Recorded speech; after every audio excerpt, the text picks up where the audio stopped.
10,000 वर्ष तक तप करने के बराबर बताया गया है। एक तरफ 10,000 साल तपस्या कर लो और एक तरफ एक दिन वरुथनी एकादशी का व्रत कर लो। देखो कलयुग में कितना जो है पुण्य बताया गया है। पहले सतयुग में, द्वापर में, त्रेता में पता नहीं कितने हजारों साल बीत जाया करते। साधु महात्मा ऋषि सन्यासी समाधि में बैठ जाते, वहां उनको दीमक लग जाता था। लेकिन कलयुग में इतनी छूट दे दी भगवान। वर्ष तक तप करने के बराबर फल प्राप्त होता है। कुरुक्षेत्र में सूर्य ग्रहण के समय एक मन स्वर्ण दान करने से जो फल प्राप्त होता है। कुरुक्षेत्र में एक मन मतलब एक मन सोना दान कर दिया। कुरुक्षेत्र एकादशी का व्रत एक तरफ रख दिया। वही फल वरुथनी एकादशी का व्रत करने से मिलता है। वरुथनी एकादशी के व्रत को करने से मनुष्य इस लोक में सुख भोग कर परलोक में स्वर्ग को प्राप्त होता है। शास्त्रों में, पुराणों में कहा गया है कि हाथी का दान घोड़े के दान से श्रेष्ठ बताया गया है।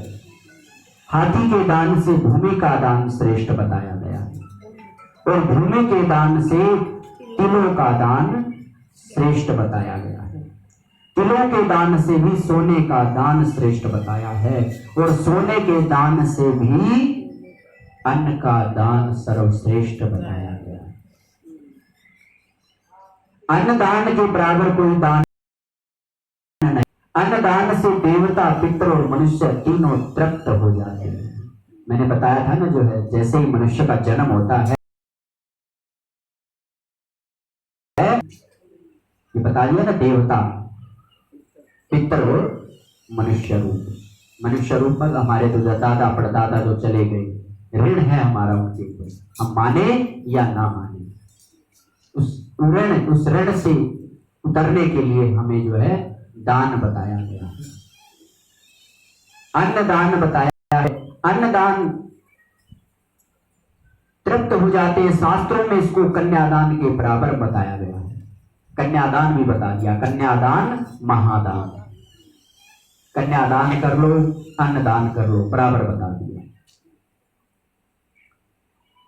जो मनुष्य और इस प्रकार से वरुथनी एकादशी के व्रत से अन्नदान तथा कन्यादान दोनों के बराबर फल मिलता है। जो मनुष्य लोभ के वश होकर कन्या का धन लेते हैं, वे प्रलय काल तक नरक में वास करते हैं और उनके अगले जन्म में बिलाव का जन्म लेना पड़ता है। जैसे 84 लाख योनि बता दी, 84 लाख का फेरा पार करके मनुष्य का जन्म प्राप्त होता है, तो उसमें एक योनि बिलाव की आती है। तो हमारे को पता लग गया बिलाव की योनि किस प्रकार प्राप्त होती है। वे जो मनुष्य प्रेम और धन सहित कन्या का दान करते हैं, उनके पुण्य को चित्रगुप्त भी लिखने में असमर्थ है। यानी मनुष्य जो प्रेम से, श्रद्धा से, भाव से कन्यादान सहित और भी अन्य वस्तु दान करता है, वो कहते हैं वो जो है उनका अनन्य पुण्य प्राप्त होता है। उनके पुण्य को चित्रगुप्त भी लिखने में असमर्थ है। जो मनुष्य इस वरुथनी एकादशी का व्रत करते हैं, उनको कन्यादान का फल मिलता है। वरुथनी एकादशी का व्रत करने वालों को 10वें के दिन निम्नलिखित वस्तुओं को त्याग देना चाहिए। पहले दिन रात्रि को ही नियम शुरू हो जाते हैं। पहला नियम, कांसे के बर्तन में भोजन नहीं करना। ये वैशाख में भी लगा दिया और एकादशी से पहले भी लगा दिया। माश रूपी मसूर की दाल, चने का साग, कोदों का साग, मधु, शहद, दूसरे का अन्न, दूसरी बार भोजन करना एवं स्त्री प्रसंग, ये सारे नियम 10वीं की रात्रि को ही प्रारंभ हो जाते हैं। व्रत वाले दिन जुआ नहीं खेलना चाहिए तथा शयन भी नहीं करना चाहिए।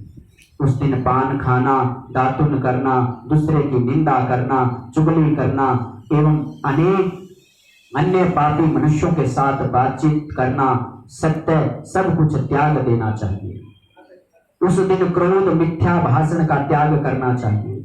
इस व्रत में नमक, तेल अथवा अन्न वर्जित बताया गया है। इस एकादशी में तो लिखा है, बाकी एकादशियों में ये नहीं लिखा गया भाई नमक नहीं खाना चाहिए या तेल नहीं खाना चाहिए।